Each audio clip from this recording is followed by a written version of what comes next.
Throughout the course of a Major League Baseball season, teams go through games that put hair on their chest. And the Cincinnati Reds happened to win one of those games on Monday night. You are Locked On Reds, your daily Cincinnati Reds podcast, part of the Locked On Podcast Network, your team every day. You are Locked On Reds with myself, Jeff Carr, and Steve Offenbaker will be back along here in a couple of days. It's just you and me talking Reds baseball here today. I am a lifelong Cincinnati Reds addict, and I've turned that addiction into information for you. This is now my 5th season covering the Cincinnati Reds on a daily basis right here on the Locked On Reds podcast. Thank you so much for joining me here today. Locked On Reds is, of course, part of the Locked On Podcast Network. We are your team every day, and thanks as always for making us your first listen every day. Everydayers, if you are an everydayer, make sure you let me know down in the comments section. Always appreciate hearing from our everydayers, or hit me up on Twitter at Jeff Carr with 3 Fs. Or, of course, if you happen to run into me down at the ballpark or something like that, always happy to talk to you there as well. We've got some great performances from Monday night to talk about where it comes to a ball game that, gosh, they just held on to win. And it's kind of one of those important type wins, one of those games you can't lose. And the Reds actually didn't lose it. And then we're going to look at the lefty relief pitcher that Nick Krall traded for and kind of dive a little bit deeper into his profile. Plus, why I trust Nick Krall with whatever it is he's about to do here on this trade deadline day. Happy trade deadline day, by the way. Before we get into all of that, I wanted to let you know that today's podcast is brought to you by Gametime. Download the Gametime app today, create an account, and enter code LOCKEDONMLB for $20 off your first purchase. Last minute tickets, lowest price, guaranteed. And where we're going to start today is a character building win. Yes, puts hair on your chest, kind of thing that it really helps build the character, because it's the kind of game that early on we thought the Reds were going to cruise. And as a young team, this Reds team could have totally folded. They went up 6-1 after the 3rd inning. They were going all kinds of crazy with the bat on Marcus Stroman. In fact, so much so, the Cubs pulled Marcus Stroman after the 3rd inning. Yeah, that guy who, they were ready to give the first half Cy Young to, he's kind of fallen off here recently, and the Reds just continued to pour it on, as it were, for him. And a beautiful first couple of innings, and you had the bottom of the lineup really coming through in amazing fashion. It all started in the 2nd inning with a single from Joey Votto, and then he goes first to 3rd on a single from Christian Encarnacion-Strand. We've said it before multiple times, and there's been a lot of people talk about Joey Votto, but if you don't believe that he's buying into this team, then you're not watching the games. Like, Joey Votto looks as if he is 5 or 10 years younger. He's trying to be anyway. In most cases, he had a multi-hit night on Monday night. You had a 2-hit night from Christian Encarnacion-Strand, 2-hit night from Will Benson. Will Benson had a double and a triple. The triple was a play that Seiya Suzuki tried to make a sliding grab on a bouncing ball. Wouldn't even been a catch. Just would have limited Benson to a double and instead turned into an easy triple for him. But just a great night for the bottom of the lineup, as they really did most of the damage. Jake Fraley helped there in the 4th spot. He contributed a hit and an RBI, but everything came from the bottom of the lineup, and everything came early, because as soon as the Cubs went to the bullpen, as soon as they brought in Julian Assad, that was it. The Reds lineup went to sleep. And credit to Assad for pitching well, and a couple of guys that the Cubs brought in after him that pitched pretty decently. I'm sorry, it was Javier Assad, not Julian Assad. Javier Assad, Daniel Palencia, and then Mark Leiter Jr. All pitched very well against the Reds for the rest of the way. And then on the flip side, another reason that this was really the biggest reason that this was a character-building win for the Redlegs, not because of how the lineup played, obviously that was nice, but it was the fact that Andrew Abbott didn't have his best stuff. Andrew Abbott was kind of bad on Monday night. Okay, he was bad. Let's say it. He didn't get out of the fourth inning. He pitched 3 1/3 innings. All 4 innings that he began, the leadoff hitter reached, whether it be a single or a walk. Lots of walks for Andrew Abbott in this game. 3 1/3, he had 3 walks in the 4, but he also had 5 hits. He gave up a home run. It was a lot of hard contact, lots and lots of barrels being had by this Cubs lineup. And it was one of those starts that he's coming off a 2 very long starts back to back. And then he's in this hostile environment, and he's got an early lead, probably an easy time for him to be like, all right, let's just ease into this game. Let's just coast on by. And then as soon as he throws pitches, the Cubs are just clobbering him all over the yard. And you're like, oh boy, this is one of those games that in recent years the Reds lose. This is one of those games that you could point at and be like, are the Reds for real? And they answered that because they took out Andrew Abbott in the 4th inning. And then the combination of Buck Farmer, Fernando Cruz, Alex Young, Lucas Sims, Ian Gibaut, and Alexis Diaz total gave up 1 run, and they did so in 5 2/3 innings pitched. That's not something that a bullpen is supposed to have to do. Get 17 outs on a given night, especially when your ace is pitching. But sometimes your ace doesn't have his best stuff. And the good teams find ways to win whenever their ace doesn't have his best stuff.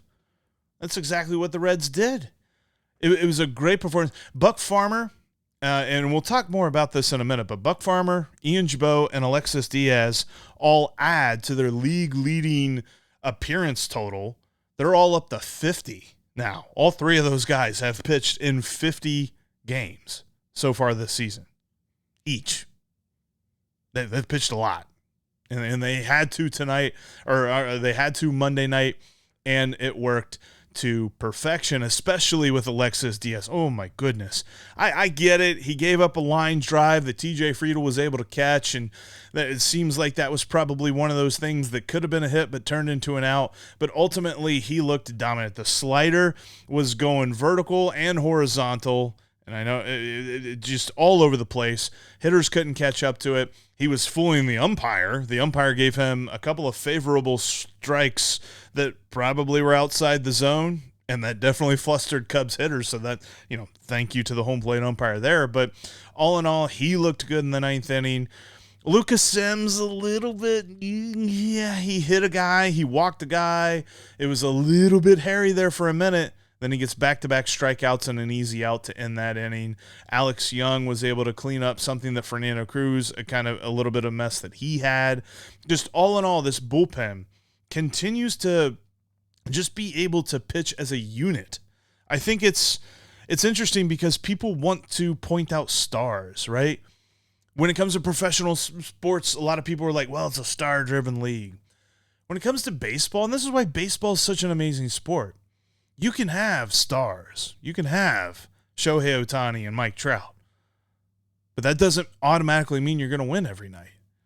The Reds just have a good unit of a bullpen. And yes, it helps that they have Alexis Diaz at the top of that unit, but everybody else just seems to mesh so well. They seem to pitch complementary baseball, if that's a thing, out of the bullpen. And the Reds just seem how to do it. The whole unit is such a strong group of pitchers, and they showed why on Monday night. Because it's easy to look at this game, and after 3 innings, you're up 6-1, and you're just like, we totally got that. Well, after 2.5 innings, really, because it was the bottom of the 3rd that the Cubs got their 3 runs, got their chunk, and the Reds were able to, take that lump and survive. And that's all you had to do. Good teams hold on to those wins. That's what the Reds did. The Reds made a trade on Monday. They got their first trade of trade deadline season. They added a lefty reliever, Sam Moll, from the Oakland Athletics. We're going to dive into his profile and what he brings to the table coming up next.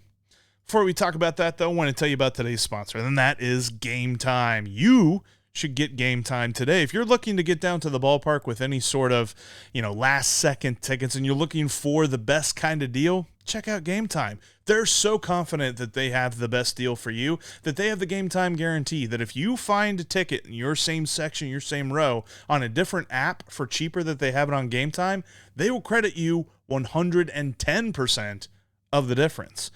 Plus, you can save $20 today by creating your account and entering the promo code LOCKEDONMLB. You'll save $20 off your first purchase. And the Reds are actually coming back. I know it feels like they've been on the road forever, but they're going to be back at Great American Ballpark this weekend. And you can get tickets on Game Time today. I was just actually looking to see what the prices were. Got some decent prices for the weekend series coming up. And then whenever the Marlins come to town at the beginning of next week, tickets are nice and cheap for those weekday games. Check them out today on Game Time. Create your account and use the promo code LOCKEDONMLB. You'll get $20 off your first purchase. Last-minute tickets. Lowest price. Guaranteed. Thanks as always for making Locked On Reds your first listen every day. Every Dayers coming up on tomorrow's show. We are going to look back on the trade deadline that was and assess where are the Reds now? Especially that we can look at each and every day's games, and that's what we're talking about. We're talking about the games. We won't be talking about trades or deals or anything like that. It's going to be about how the roster can make it to the playoffs. We're going to start that series coming up tomorrow. And remember, if you can't make it down to the ballpark like Game Time will help you do, you can catch every pitch of the Reds' hometown broadcast with SiriusXM on the SXM app. Just search the word Reds. All right, the Reds traded for Sam Moll, lefty relief pitcher from the Oakland A's on Monday. They sent Joe Boyle to Oakland.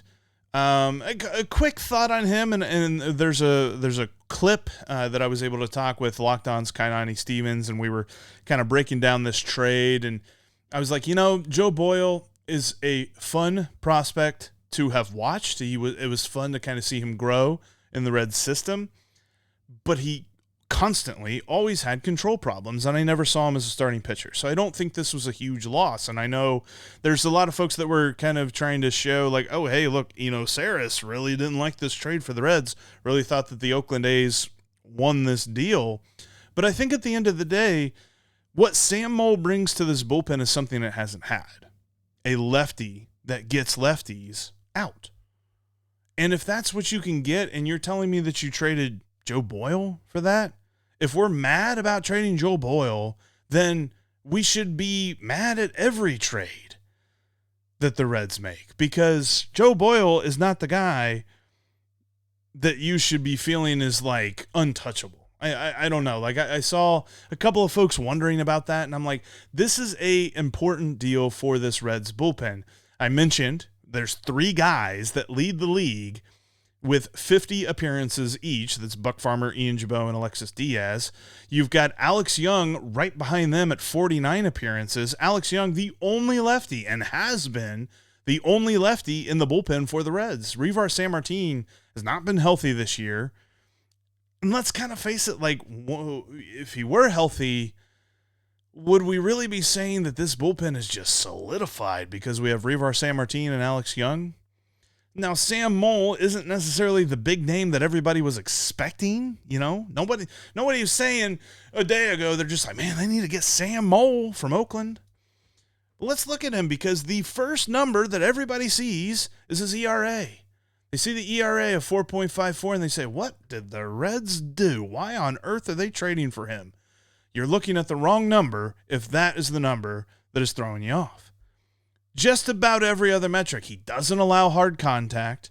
His expected numbers, like expected batting average, expected slugging percentage, it's all very good. You're talking about very high percentile rankings. He does not let opposing batters barrel up the ball. He is in the 99th percentile in limiting barrels. That's a fantastic thing. Plus, and it's something that we talked about on the clip, it's something that's been talked about ad nauseum by everybody that's looked at Sam Moll and wanted to know what's the deal here. He limits left-handed production. Left-handed hitters have a 197 batting average against him and a 557 OPS. That's on base plus slugging, 557. If you're a left-handed hitter, you're not going to have a good time with Sam Moll at the plate. And he's got an interesting pitch mix. He really throws his sweeper and his sinker the most. He has a four-seamer that'll mix in there. And he had a changeup that I think he accidentally threw a couple of times this year. But for the most part, it's the sweeper and it's the sinker. And he obviously gets the swings and misses on the sweeper, which is just a term that really has come up this year. As far as I know, I don't remember hearing this last year, but it's a term that just means a slider that breaks a lot more. It has a lot more horizontal break to it. So he's got a good one of those. The expected batting average on that is hilariously low at 181. And he gets a lot of strikeouts on it. 20 of his strikeouts come from that one pitch. And he is going to be a weapon for David Bell to call upon. He's got a lot of underlying numbers. I'm not going to go through all of them because some of them will make your eyes glaze over. But when I see these underlying numbers, I say this was a good get. The Reds need these good gets. They need to fill out the bullpen with guys that are solid. Sam Moll is a solid relief pitcher. Plus, so he's 32 years old. He's not like a young, controllable player, but he's 32 years old. He still has multiple years of team control after this. Now, I don't necessarily know how much the Reds are going to worry about that. Like, relief pitching is a fickle thing. And right now, everything looks pretty good with him. But, if next year everything doesn't look all that great, then whatever. But he's on a league minimum contract. The Reds now have 2 left-handed relief pitchers that they can call upon, that they can feel good about calling upon. And they're not paying through the nose for them. And I'm not sitting here advocating that the Reds just don't need to spend money, but this is how the model's going to play out for them. They're going to spend money on their stars. They're going to spend money on Hunter Green. They're going to spend money on, Ellie De La Cruz and Matt McClain and things like that here in the future, I believe. And that's really where they're going to have their focus of their payroll. A team like the Reds is not going to have $10 million tied up in a left-handed reliever. It's just not going to happen. So if they can find good production from a dude like Sam Moll, I'm sorry, he's 31, he's not 32. But if they can find good production from a league minimum contract for Sam Moll from the left-handed side of the mound, coming out of the bullpen in key situations, like, have they had him to shut down Christian Yelich? That'd have been nice. But I think this was a good move. And again, shows the ability of Nick Krall, which is something that I want to get into coming up next. Before we get into that, though, want to let you know, if you cannot be at the ballpark, you can catch every pitch of the Reds' hometown broadcast with SiriusXM on the SXM app. Just search the word Reds. And in between episodes, you can get more Reds coverage from myself and from Steve. You can follow us on Twitter at Jeff Carr with 3 Fs. You can follow Steve at S. Offenbaker with 2 Fs. And you can follow the show at Locked On Reds. We also have a great Discord community, the Locked On Reds Discord.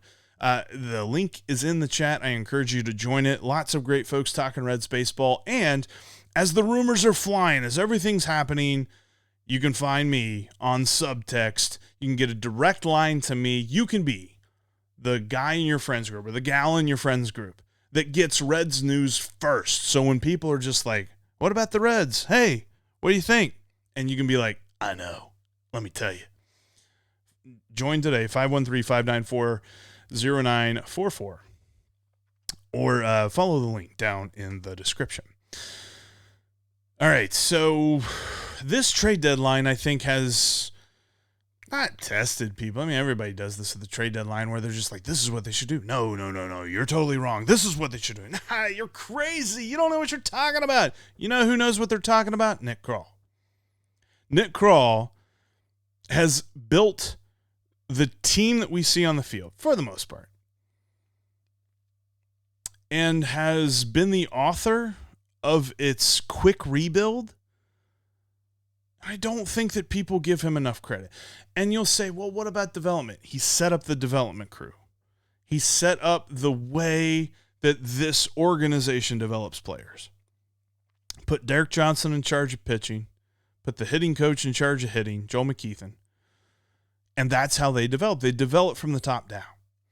And Dick Williams kind of instituted the idea that they need to change things on the development side for the Reds. Like for years and years and years, everybody said, well, when you're at, Daytona, they teach it this way. And then when you get promoted, then they teach it a different way. And then you're in Chattanooga and then you're in Louisville and everybody's teaching it a different way. Dick Williams came up with the idea to unify that. And Nick Krall has kind of focused that unification. And I think we have seen the fruits of that this last year or so. We've seen a lot of dudes come up and just look polished from the word go. Can't tell me that's not Nick Krall. You can't tell me that's not this organization. And Nick Krall is at the head of it. I think the biggest thing that everybody keeps trying to worry about, I think we as Cincinnati sports fans are forcing ourselves to worry about everything. I mean, if you're a Bengals fan, you're forcing yourself to worry about Joe Burrow's calf injury. If you're a Bearcats fan, you're forcing yourself to worry about a lot of stuff. But if you're a Reds fan, you're forcing yourself to worry about owner meddling. You're forcing yourself to worry about what the Castellini's going to do. They going to interfere? You're going to tell us, no, you can't make that trade. Or you must make this trade. I don't think they're doing that anymore. I think if they were, I don't think we would have seen some of the productive trades that went through the Reds these last year and a half or so. Call it what it is. Everybody hated, and I myself included, hated the Jesse Winker and Eugenio Suarez deal. How's that looking right now? Pretty good. The Mariners are they just traded their closer, Paul Sewald, for some minor league talent. And they're talking about, are they going to trade more guys for minor league talent? Guess what they traded to the Reds en masse last year? Minor league talent. I think Nick Krall has done such a good job. And I think that the biggest part of our trust in Nick Krall is the fact that we trust that he is actually calling the shots. I believe, I don't have any sort of empirical evidence on this, but I believe that the Castellinis have said, okay, here's the deal. Here's your budget. Run it. Because they hear their criticism. They have to. They have to have heard the criticism over the past, I mean, really, the criticism has been happening for the last decade, but it's really come to a fever pitch over the last few years. But they had to have heard it. All we wanted, we get it. They don't have an unlimited budget that they can throw at a payroll and just pay whoever they want. Whatever, that's fine. Just give Nick Krall a budget and get out of the way. And I'm pretty sure that's what they've done. Whatever happens at this trade deadline, if the Reds, and I'm not going to go into specifics because there's a very good chance you're listening to it and something else has already gone down. The Reds have already made another trade or something like that. But whatever it is that happens, I'm trusting in Nick Krall to get it right. And if it's something that at the very moment of the trade being announced, and we're just like, wow, that's a slam dunk, then that makes sense. Or if there's a moment where people want to say, boy, I don't know, the Reds kind of made a weird trade there. You know what I'm going to do? I'm not going to join in that chorus. And I would encourage you not to either. I would encourage you to step back and think about it for a minute. Because what Nick Krall has done to build this team, at the time, some of the trades he made were very unpopular. But if we look back on them now, they were smart. So, if there's a trade that the Reds happen to make on deadline day, and maybe you think that you're not sure about it, just think, you know what? Nick Krall probably sees something here. Let him cook, right? It's the Toy Story Woody meme, you know? Hold up. Let him cook. Let Nick Krall cook. He knows what he's doing. And I think that we are so unaccustomed to feeling that way about how the Reds are run But I think based on what they've done these last 16, 18 months, I've seen ownership let Nick Krall cook. So we as fans should too. I think it seems pretty straightforward there. And that's why, would I love Justin Verlander? Oh, yeah. Nick Krall's probably got a better idea as to what he's going to do. Probably not Justin Verlander. Probably not going to tie it up in a 40-year-old pitcher that, sure, he's got an extra year of control, and it'd be nice to see Kate Upton at Great American Ballpark, but there's probably better options out there. And I think we'll see it because I trust what Nick Krall has done. For me, and I think the criteria is highly subjective and it's based on teams that win and things like that. He's the executive of the year, and it's not even close. I think in any statistic you want to say about somebody who could be the executive of the year is a made-up statistic. But if I were imploring somebody that voted for that award, I'd say, look at, cost per win. Because there's absolutely no chance that anybody has a better or more efficient cost per win than Nick Krall's roster. You're not going to find it. And yeah, there's still people that want to, beat the old storyline of, well, look at all that dead money. No, my. Still paying Moose. Still paying Ken Griffey Jr. That can't be good, right? I don't know. 10 games over 500 and a game and a half in first place as the month of August begins. I think things are going pretty good. And I think Nick Krall deserves your trust. He deserves whatever award is coming to him because I believe he understands where this team is going. And it's going to get there because of him. Thanks so much for checking out today's Locked On Reds podcast. Before we get out of here, I want to remind you, you can catch every pitch of the Reds' hometown broadcast with SiriusXM on the SXM app. Just search the word Reds. But that'll do it for us here today. Thanks as always for making us your first listen every day. Everydayers coming up tomorrow on the show. We're going to recap this trade deadline. We're going to look back and see what Nick Krall did. Maybe it is just Sam Moll. And maybe there's a good reason for that. We'll talk about it on tomorrow's Locked On Reds. Thanks so much for joining us here today. Make sure you follow us on your favorite social platforms and make sure you hit me up on Subtext. Love to have you. But until tomorrow, remember to stay locked on Reds every single day.